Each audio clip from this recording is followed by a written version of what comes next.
এক এক ব্যক্তি উটের পিঠে একটা বোঝা চাপিয়ে দিয়েছিল। ওমর রাদিয়াল্লাহু আনহু যুগের কথা বলছি। উটের পিঠে বোঝা চাপিয়ে দিয়েছে, এই বোঝায় উট চলতে পারছে না, নুইয়ের বুঝছে। ওমর রাদিয়াল্লাহু আনহুর হাতে একটা লাঠি ছিল, এই লাঠি দিয়ে সেই ব্যক্তিকে ডেকে তিনি দুটো মাইর দিলেন। দেওয়ার পরে ওই ব্যক্তি বলছে, বিআলি যারবিল আলিল মুমিনিন, কোন পাপের কারণে আমাকে মারলে আমি মুমিনিন? তিনি বলছেন যে তুমি কি জানো না যে নবী সাল্লাল্লাহু আলাইহি ওয়াসাল্লাম পশু প্রাণীর অধিকার নিয়ে কথা বলেছেন? তোমার পেছনে যদি এই বোঝা চাপাতাম তুমি কি নিতে পারবেন? তোমার কি এই পশু বা প্রাণীর প্রতি কোনো দয়া কোনো ভাব নাই? এর কোনো হক নাই তোমার কাছে? এত সূক্ষ্ম ছিল তার বিচার, এত সূক্ষ্ম ছিল। আপনারা জানেন না? মনে পড়ে না এই ঘটনা যে মায়ের বাচ্চারা না খেয়ে শুয়ে আছে, কান্নাকাটি করছে। আমিরুল মুমিনিন ছদ্মবেশে রাত্রিবেলা পরিবারে এতেন। যখন দেখলেন যে শিশু কান্না করছে, জিজ্ঞাসা করলেন কেন কান্না করছে? বলছেন আফিল আলজু আমিরুল মুমিনিন, ক্ষুধার কারণে। হাদা ওয়াল্লাহি হাদা বাইনি ওয়া বাইনা ওমর, আল্লাহর কসম করে বলছি এটা ওমর আর আমার মাঝখানের ব্যাপার। এই মহিলা বলছে, ওমর রাদিয়াল্লাহু আনহুর কলিজা পেটে উঠেছে। তিনি বলেছেন আফালুন খারিফ, ফান্তাসিরি, অপেক্ষা করো হে আমার বোন, নিশ্চয়ই উদ্ধার নিকটেই, ফরজুন করিব। তিনি ওখান থেকে চলে গেলেন মদিনায় হেঁটে হেঁটে। সেখানে গিয়ে নিজের পিঠে সে আটা বা ময়দা যেটা বলি আমরা, এগুলোর বস্তা উঠালেন, জব এই টাইপের উঠিয়ে নিজে হেঁটে হেঁটে এই বস্তা কাঁধে বহন করে মহিলার বাসা পর্যন্ত এসে নিজ হাতে তাকে রান্না বান্না করিয়ে বাচ্চাদেরকে খাইয়ে দিলেন। তারপর আল্লাহর কাছে ইস্তেগফার করছে। সে সময় তার পাশে একজন সাহাবী ছিলেন, তার নাম ছিল আসমান রাদিয়াল্লাহু আনহু। তিনি বলেছিলেন, আনা আহমেরু ইয়া আমিরুল মুমিনিন, হে আমিরুল মুমিনিন, আমাকে দেন, আমি বোঝাটা বহন করে। তখন ওমর রাদিয়াল্লাহু আনহু যে কথাটা বলেছিলেন, এই একটা কথাই পুরো বিশ্বের পলিটিক্যাল সিস্টেম পরিবর্তন করার জন্য যথেষ্ট। এই একটা শব্দ, এই একটা কথা। সেটা কি? তিনি বলছে, হাল তাহমিলু উযরি ইয়াউমাল কিয়ামা, তুমি আজকে আবার এই আটার বস্তা বহন করতে চাচ্ছ আসলাম, কালকে আমাদের মাঠে গিয়ে তুমি আমার পাপের বোঝা বহন করবে। হাই তাহমিলু উযরি ইয়াউমাল কিয়ামা, তুমি কি কিয়ামতের মাঠে আমার পাপের বোঝা বহন করবে, আমার দায়িত্ব বহন করবে? আমি জানি রমজান আমাকে আল্লাহ তাআলা বিশাল দায়িত্ব দিয়েছেন, যখন হিসাব দিবেন তুমি কি আমার পাপের হিসাব দিবে? এই একটা সেন্টেন্স যদি প্রত্যেক পলিটিশিয়ানের কলিজের মধ্যে ঢুকে যেতে পারে, সোনার বাংলা ইসলামিক খেলাফত কায়েম হয়ে যাবে। সিস্টেম কোথায়? উমর রাদিয়াল্লাহু আনহু হব। আর এই বিশ্ব চলছে কিভাবে? কারণ বেশি বললেও সমস্যা, বেশি বলাও যাবে না। আলপাতিকভাবে এই জন্যে আল্লাহর কাছে তওবা করে ফিরে আসার দাওয়াত তো দেওয়া যাবে নাকি? আল্লাহ রাব্বুল আলামিন যত বড় দায়িত্ব দিয়েছে তার কাছে তত কঠিন হিসেব দিয়ে, এটা চূড়ান্ত। এই স্টেটমেন্ট আপনি পাল্টাতে পারবেন। আল্লাহ পাক যাকে যত বড় দায়িত্ব দিয়েছেন তার কাছ থেকে তত বড় হিসেব দিবেন। যার দায়িত্ব যত কম তার হিসেব তত আসান। একটা হাদিসের মধ্যে আসছে, রাসূল সাল্লাল্লাহু আলাইহি ওয়াসাল্লাম একজন সাহাবী বলেছে এটা আসার হাদিস না, এটা আসার সাহাবীদের একটা চিহ্ন, তাদের থেকে আসছে। কিন্তু তারাও বলছেন যখন তোমরা দেখবে জুমার খুতবা হচ্ছে খুব লম্বা, অনেক লম্বা খুতবা হচ্ছে, নামাজ খুব সংক্ষিপ্ত, তখন বুঝবা ওই যুগটা হচ্ছে অজ্ঞদের যুগ। কিসের যুগ? কারণ অজ্ঞদেরকে বোঝাতে অনেক সময় লাগে। একটা বিষয়, সহজ বিষয় বোঝাতে অনেক সময় লাগবে, কারণ কিছুই বোঝে না তারা, প্রত্যেকটা বিষয় খুঁড়িয়ে খুঁড়িয়ে বোঝাতে হয়।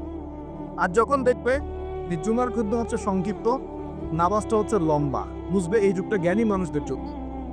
কারণ জ্ঞানী মানুষদেরকে বেশি কথা বলতে হয় না, তাদের বুঝতে পারে কি বলতেছে না, কি ওয়াজ করতেছে, কি ওয়াজ করতেছে সেটা বড় কথা না, কতক্ষণ ওয়াজ করছে তা বড় কথা হয়। তো এগুলো চলছে। এই মেজর ইস্যু যেটা আসলে পুরো বিশ্বে অর্থনীতি, রাজনীতি, সমরনীতি, ফাইন্যান্স, গ্যাসের দাম, তেলের দাম, ভোগ্যপণ্যের দাম, নিত্য প্রয়োজনীয় পণ্যের দাম, রেমিটেন্স, আপনার ডলার রিজার্ভ, মুদ্রাস্ফীতি, সব জড়িত হয়ে আছে ইউক্রেন রাশিয়া ইস্যুর সাথে। সব কিছু জড়িত এই ইস্যুর সাথে। কোনো আলাপ নাই। আচ্ছা ওটা বাদ দেন, আমাদের নাও কর। এখন তাকে এসেছে হচ্ছে কোরআন পড়িয়ে দেয়া, চলছে না? পশ্চিমারা কোরআন পড়িয়ে দিচ্ছে। কোরআনের প্রতি এত ক্ষোভ কেন পোড়াচ্ছেন? এটা কি ওদের বাকস্বাধীনতা? এখন কি মানবতা বিরুদ্ধে অপরাধ হচ্ছে না? এটা সন্ত্রাসবাদ নয়? এটা কি লোকব সাদাচন্দ্র নয়? এটা কি ব্লাসফেমি নয়? ধর্মর অবমাননা নয়? এই কাজটা করে আমরা দিতাম। আমরা যদি আল্লাহ না করুক, আমরা তো করবো না, মানে আমরা এসবে যাই না। আমরা আমাদের মধ্যে কোনো মুসলিম ভাই আল্লাহ না করুক যদি বন্ধু কোনো ধর্মবন্ধু করাতো, তাহলে আপনার কি মনে হয় অবস্থা এমন থাকতো? ত্রুটি চিপে ধরতো, গদ চিপে ধরতো।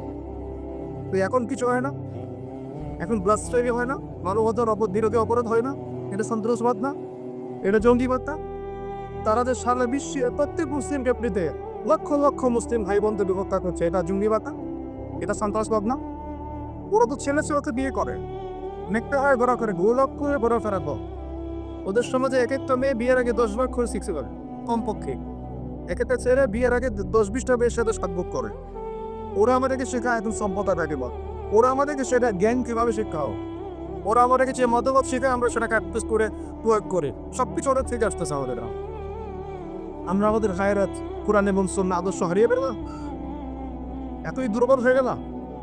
একটা সময় মুসলিমরা পুরো বিশ্বকে নেতৃত্ব দিত, মানে আমরা যদি বিশ্বের কোনো দেশকে বলতাম মত পুরো উত্তর বস্তু বলতে বসত দুষ্ট, এই জায়গায় আমরা ছিলাম 2 দিন না, প্রায় 1200 বছর। কত বছর? 1200 বছর। এই জেনারেশন এই কথাটা জানে সত্যি? এই জেনারেশনের কত পার্সেন্ট মানুষ এটা জানে? কত পার্সেন্ট যুবক এটা জানে যে আমাদের শিক্ষক কোথায়? এই উপমহাদেশে ইসলাম কিভাবে এসেছে? ইউরোপে ইসলাম কিভাবে গেছে? ওরা কিভাবে ইসলাম বিদ্বেষী হলো? কয়টা ক্রুসেড হয়েছে? কয়টা ক্রুসেড তারা লঞ্চ করেছিল? কতবার তারা আমাদের উপর আক্রমণ করেছে? কেন তারা পুরো বিশ্ব জুড়ে মুসলিমদেরকে আজকে মেরে ফেলতে চায়, ডমিনেট করতে চায়? কেন চায়? উদ্দেশ্য কি ওদের? কেন কোরআন পুড়িয়ে দিচ্ছে? এর সাথে কি শত্রুতা? আল্লাহ কোরআনকে বলছেন যে ওয়ালাকাদ সাররাফনা ফি হাযাল কোরআন লিন-নাস মিন কুল্লি মাসাল, আমি এই কোরআনের মধ্যে মানব জাতির জন্য সমস্ত বিষয় বর্ণনা করেছে। মানে সুবহান আল্লাহ পাক বলেন ওয়ানাযালনা আলাইকাল কিতাব, হে নবী আমি তোমার প্রতি এমন কিতাব নাযিল করেছি তিবিয়ানান লিকুল্লি শাই, যে কিতাবটা প্রতিটা বিষয়কে ব্যাখ্যা করবে। ওহুদা ওয়া রাহমাতান লিহিদায়াতিন মিনার রাহমাত ওয়া বুশরা লিল মুসলিমিন, মুসলিমদের জন্য এটা বুশরা সুসংবাদ। এত সুসংবাদে পরিপূর্ণ বইটাকে কেন করাচ্ছে তারা? কার প্রতি বিদ্বেষ? কেন কোরআনকে সহ্য করতে পারছে না? কারণ কোরআন ওদের সমকামীদের বিরুদ্ধে, কোরআন ওদের সুয়ের বিরুদ্ধে, ওদের জুলুমের বিরুদ্ধে। কোরআন পৃথিবীর সমস্ত জুলুমের বিরুদ্ধে দাঁড়িয়ে যাও। কোরআন অনবরাতির বিরুদ্ধে, কোরআনই জিনার বিরুদ্ধে, কোরআন নিজের সমস্ত নূর নামের বিরুদ্ধে। এই কারণেই কোরআনের সাথে এত শত্রুতা। সারা বিশ্ব জুড়ে চুরিয়া টাকা দিয়ে করছে কোরআন তার বিরুদ্ধে, সারা বিশ্ব জুড়ে শিরক ছড়িয়ে দিচ্ছে কোরআন তার বিরুদ্ধে, সারা বিশ্বের মতবাদ ছড়িয়ে দিচ্ছে যে আল্লাহর পুত্র আছে ঈসা আলাইহিস সালাম, নাউযুবিল্লাহ, কোরআন তার বিরুদ্ধে। তারা মুহাম্মদ সাল্লাল্লাহু আলাইহি ওয়াসাল্লাম এবং তার সুন্নাহকে অস্বীকার করে, কোরআন তার পক্ষে। কোরআনে বলা হচ্ছে যে আল্লাহর জমিনে আল্লাহর দিনকে প্রতিষ্ঠিত করতে হবে, ওরা তার বিপক্ষে। এই সমস্ত কারো করে কোরআনকে জ্বালিয়ে দিতে চায়। কোরআনে কখনো বলা আছে নিরপরাধ কোনো মানুষকে হত্যা করতে? এইরকম একটা কিতাবকে তারা কেন করাচ্ছে? এই ইস্যু নিয়ে কতগুলো ওয়াজ মাহফিল শুনেছে, কয়টা কথা শুনেছে? সমস্যা আমাদের মধ্যেও, সমস্যা আপনাদের মধ্যেও, সমস্যা অডিয়েন্সের মধ্যেও, সমস্যা যে স্পিচ দিচ্ছে তার মধ্যেও। আমরা কেউই পারফেক্ট না, আমরা সবাই আমাদের জায়গা থেকে খেয়াল করছি, আমরা সবাই যার যার জায়গা থেকে আমাদের খেয়াল করছি। এর আমরা সবাই যার যার জায়গা থেকে আমাদের আজকে ইসলামের অবস্থা আমেন না করি।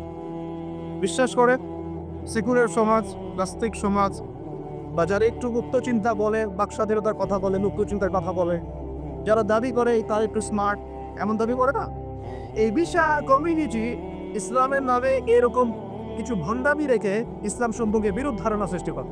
এই ইস্যুগুলোকে কেন্দ্র করে তারা সারা ওয়ার্ল্ডে ক্রমাখন্ড চালায় ইসলামকে এমন, ইসলামকে এমন, ইসলামকে আজকে হাসি ঠাট্টার পাত্র বানানো হয়েছে। এগুলো দেখে কোনো মানুষ ভালো থাকতে পারে? যদি ভিতরে ইমান থাকে আপনার ভিতরে রক্তক্ষরণ হবে, আপনার কলিজা কাঁপবে, ভিতরে একটা জ্বালানো ফিল হবে, আগুন ঝরবে ভিতরে সমুদ্রের মতো। সমুদ্র আস্তে আস্তে বয়ে যাচ্ছে ঠিকই, ভিতরে কিন্তু আগ্নেয়গিরি আছে। জানেন সমুদ্রের ভিতরে কি আছে? আগুন আছে, আদি। কিয়ামতের দিন ফেটে পড়বে সমুদ্র, একদম কিয়ামতের দিন সমুদ্র ফেটে পড়বে এবং পানিতে আগুন লেগে যাবে। আমরা তো জানি যে পানিকে নেভায়, আগুনকে নেভায় পারে, তাই না? কিয়ামতের মানে উল্টা হবে, আগুনেই পানি দিয়ে আগুন লেগে যাবে কিয়ামতের মানে। সূরা তাকবীর পড়ে থাকেন, এর নিচের মধ্যে আগুন আছে। এগুলো দেখার পরেও কোনো ইমানদার মানুষ ভালো থাকতে পারে? হাতে এসেছিল এই যে একটা বৈশ্বিক সংকট, যুদ্ধ চলছে সারা বিশ্বে, তার উপর করোনাকে কৌতো হয়ে আছে। আরেকটা আছে এই যে কোরআন ইস্যু চলছে এখন। আর সবচেয়ে লেটেস্ট, এবং এটা তো চলছেই বিগত 80 বছর থেকে, আবার নতুন করে ইস্যু চলছে এখন, প্যালেস্টাইন ফিলিস্তিন এবং ইসরায়েল ইস্যু চলছে না। এখনকার ইস্যু ওদের এখনকার ভীষণ কি, যে আমাদের মসজিদ বাইতুল আকসা, মসজিদুল আকসা, এটাকে সরিয়ে গেলে সেখানে ওদের টেম্পল নির্মাণ করার প্ল্যান এখন। আমরা এই পদ্ধতিই বলতে পারলাম ওরা আউযুবিল্লাহ, এর বেশি কিছুই করতে পারবো না। আমাদের ইমার এই অবস্থাতেই আছে। একটা লেভেল থাকে, মান রান ইনটু মুনকার, কেউ যদি কোনো মুনকার কাজ দেখে তাহলে ভাইয়ের বিয়ে ক্ষমতা থাকলে হাত দিয়ে সরিয়ে দিন, ক্ষমতা থাকলে লড়াই করে সরাই। এটা এক নাম্বার। দুই, ওয়াইল্লাহি অস্ততে যদি সেটা করতে না পারে ভাবি লিসানই, কমপক্ষে লিসান দিয়ে বলবে। লিসান দিয়ে বলে কয়জন? লিসান দিয়ে বলেন কয়জন হকমন্ত্রী ওলামায়ে কেরাম এই পুরো ওয়ার্ল্ড অ্যাফেয়ার্সে বড় বড় ইস্যুগুলোকে নিয়ে বিতর্ক কথা বলছে বাংলা মাটিকে। তো দেখতে হবে, তো মানে খেয়াল করতে হবে তো বিষয়গুলো। ওয়াজ মাহফিল কি আল্লাহর আমানত না? এ দিনের আমানত না? এটাকে মুসলিমের পক্ষে কথা বলবে আর বিপক্ষে কথা বলবে? ইসলামকে রিপ্রেজেন্ট করবে কি না? তাহলে ওই ইস্যুটা কি বড় ইস্যু নয়? শেষ জামানার হাদিসগুলো পড়ে দেখেন, শেষ জামানার সবচেয়ে ইম্পর্টেন্ট জায়গা হচ্ছে এই এই জেরুজালেম থেকেই শেষ জামানার সবচেয়ে বড় বড় ঘটনাগুলো দেখবেন, ওইখানেই দেখবেন লড়াই হচ্ছে। দাজ্জালকে মেরেও ফেলা হবে ওইখানে। ওই জায়গাগুলোতেই ঈসা আলাইহিস সালাম আসবে, ওখানে ইমাম মাহদী, সবই ওখানে। শেষ জামানার বড় বড় ক্যারেক্টার সব ওখানে, সবই ওখানে। এমনকি যে বাহিনীর কথা বলা হয়েছে শেষ জামানায়, একটা বাহিনী, আল্লাহর সেনাবাহিনী লড়তে লড়তে লড়তে লড়তে ওই জেরুজালেম পর্যন্ত চলে যাবে। পৃথিবীর কোনো শক্তি ওদেরকে দানব করতে পারবে না। বাচ্চা আসছে, এমনকি এমন হাদিস আসছে যে তোমরা ইহুদীদের সাথে যুদ্ধ করবে, নবীজি বলেছেন। এমনকি কোনো যদি ওদের কোনো যোদ্ধা যদি এই পাথরের বা গাছের পিছনে নিয়ে লুকায়, এই গাছ এবং পাথর কথা বলা শুরু করবে, যে কোনো আদেরকে জিজ্ঞাসা একবার হাদিসটা বলে দিবে, গাছ এবং পাথর কথা বলা শুরু করবে, ইয়া মুসলিম, হে মুসলিম, হে মুসলিম সৈন্য, আবার পিছনে লুকিয়ে আছে, আসো ওটা হত্যা করে যাও। গাছ এবং পাথর কথা বলবে না। গাছ পাথর কেন কথা বলবে? কারণ আল্লাহ পাকের জড়বস্তু দীর্ঘদিন ধরে এদের জুলুম দেখতে দিতে অকৃষ্ট হয়ে যায়। বলে দিচ্ছে বড় বড় ইস্যু এখন যেটা ইস্যু ছিল এখন চলছে। এখন ওরা কি বলেছে জানেন? ওদের গভর্নমেন্ট কি বলেছে? তার আগে বলি ওই জায়গাটি মুসলিমদের না অমুসলিমদের? ওই জায়গাটা কাটা উমর রাদিয়াল্লাহু আনহু ওই জায়গা বিজয় করেন না, সালাউদ্দিন আইয়ুবী রাহিমাহুল্লাহ বিজয় করতেন না। ওই জায়গায় মুসলিমরা প্রায় 12-13 বছর থেকে ছিল না। ওইখানে আমাদের বাড়িঘর থেকে মুসলিমদেরকে তুর করে তাড়িয়ে দেওয়া হচ্ছে কেন? আর কারা তাড়িয়ে দিচ্ছে? কাদের ক্ষমতা? এই বিষয়টা নিয়ে ভাবতে হবে না? পড়াশোনা করতে হবে না? প্রথম বিশ্বযুদ্ধের আগ পর্যন্ত ওই জায়গায় দালাদেরই ছিল। প্রথম বিশ্বযুদ্ধ হয়েছে 1914 থেকে 1800 মধ্যে। 1914 থেকে 18, এই যে এখন চলছে 2023, এই যে 100 বছর হয়ে গেল। এই প্রথম বিশ্বযুদ্ধের সময় ব্রিটেন, ব্রিটিশ না, এই যে সাবকন্টিনেন্টে 200 বছর শাসন করেছে। ইতিহাস পড়েন নাই? ইতিহাস পড়বেন কি? এখন তো ওই নির্বিদ্রোহ ইতিহাস নাই, হাজী শরীয়তুল্লাহর নামই নাই, তিতুমিরের নামও নাই, ফরাইজি আন্দোলনের নামই নাই। ইতিহাস পড়বে কি আমাদের বাচ্চারা? নিজের একা একা ফিতনা থেকে বেঁচে থেকে যাবে না, ফিতনা থেকে বেঁচে থেকে যাবে না। দলিল কোরআনে আছে, ওয়াত্তাকু ফিতনা, ওয়াত্তাকু ফিতনাতা লা তুসিবান্নাল্লাযীনা যালামু মিনকুম খাসসা। আল্লাহ বলছেন তোমরা সেই ফিতনা থেকে বেঁচে থাকো। আল্লাহর কথা শুনে আল্লাহ পাক বলছেন তোমরা সেই ফিতনা থেকে বেঁচে থাকো, যে ফিতনা শুধু জালেমদের উপর খাস করে আসবে না, মানে সবার উপরেই আসবে। বলেন তো, সুদের ফিতনা সবার উপরে আসে নাই? আসে নাই? এই যে একসময় ঘুষটা খুব অপরাধ মনে করা হতো, যে ঘুষ চি মানুষ দেখলে কি জানলে কি বল। আস্তে আস্তে আস্তে আস্তে ইউজড হয়ে গেল, এখন স্বাভাবিক হয়ে যাচ্ছে। হ্যাঁ, নেওয়াই লেগে এখন ফতোয়া জিজ্ঞাসা করতেছে যে আমার যোগ্যতা ছিল আর এক ভাইয়ের যোগ্যতা ছিল না, তো এখন যদি আমি আমার যোগ্যতা বলে চাকরিটা পাওয়ার জন্য একটু ঘুষ দিই, জায়েজ হবে কিনা? তখন আমার ফলো দিচ্ছে হ্যাঁ জায়েজ হতে পারে। এই জায়গায় চলে আসছি আমরা এখন, ইউজ টু হয়ে গেছে। আগে একটা ছিল যে ধর্ষণ, অল্প কিছু হলে মানুষের মধ্যে একটা এগ্রেশন কাজ করতো, মানুষ বিচার চাইতো, মানুষ আন্দোলন করতো, অনেক কিছু করতো। আস্তে আস্তে ইউজ টু, হ্যাঁ হয়, দেশের 10-20টা হয় কুদরে। আগে ছিল একজন ব্যক্তি যদি চুরি করতো খুব চক্ষু লজ্জা, চুরি করেছে কেউ জানলে কি হয়ে যাবে। এখন কোনো সমস্যা নাই, সবাই তো করতেই সেফ, সবাই তো চুরি চামারি করে, আমি করলে কি সমস্যা। আগে ব্যবসা করতে হবে মাপে কম দিলে একটু চক্ষু লজ্জা কাজ করতো, কেউ দেখে ফেললে জেনে ফেললে কি হবে না হবে। এখন সবাই ধরে আমিও করে, মানে যে সবাই ধরে আমিও করে আস্তে আস্তে সব ইউজ টু করে ফেলা হচ্ছে। প্রথম শিশুগুলো নিয়ে মানুষ সব উত্তেজ ছিল, হ্যাঁ ওটা আমাদের জায়গা, এটা আমাদের ফেরাতে হবে, ফেরানোর চেষ্টা করতে হবে, ইত্যাদি ইত্যাদি। আস্তে আস্তে আচ্ছা ঠিক আছে, আস্তে আস্তে ঠিক আছে ইউজ টু, ওদেরই তো, ওরা ওর সব পেশেন্ট আমরা দুর্বল, এরকম আস্তে আস্তে এই যে অবস্থা, এতে করে শুধু এক্সট্রিম মানুষ ইফেক্টেড হবে না, পূর্ব উম্মার সবাই ইফেক্টেড হবে। আস্তে আস্তে এই সমস্যাগুলোর ফলাফল আপনার আমার বাসার দরজায় যদি না আসছে, নাম বদলে ফেরবো সব, সবার দরজায় এই ফিঙ্গারগুলো আসবে। এখন আমি একটা হাদিস শুধু আপনাদেরকে বলবো আজকে, এই একটা হাদিস থেকে আমি আলোচনা গুছিয়েও নিব এবং শেষের দিকে আমি কিছু স্পেশাল নসিহত করবো আগামী রমজানের জন্য। কিসের জন্য? মনে আছে রমজানের কথা? এতদূর যে আলোচনা শুনলেন তাতে একটা জিনিস আপনার কাছে স্পষ্ট, যে পুরো বিশ্বের প্রেক্ষাপট কিন্তু ভাবন এবং মুসলিম কারো অনেও বলে না, এই জায়গায় নাকে তেল দিয়ে সময় ঘুমিয়ে যাওয়ার ইবাদত করবো এই সুযোগটা নাই। এখন প্রথমে জ্ঞান অর্জন করতে হবে। কি করতে হবে? জ্ঞান অর্জন, তারপর সচেতনতা, তারপর বেশি বেশি আমল করে নিজের হায়াতটাকে মূল্যায়ন করা।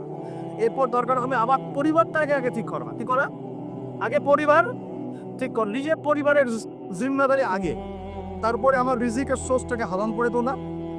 এরপরে আমি আমার সাধ্যমতো সৎ কাজে আদেশ করবো, অসৎ কাজে নিষেধ করবো, এবং উম্মার মতো বিভক্তি বাড়াবো না, ফিতনা বাড়াবো না, বড় সাধ্য থাকলে, ক্ষমতা থাকলে আমি এখানে প্রবলেম সলভ করার চেষ্টা করি।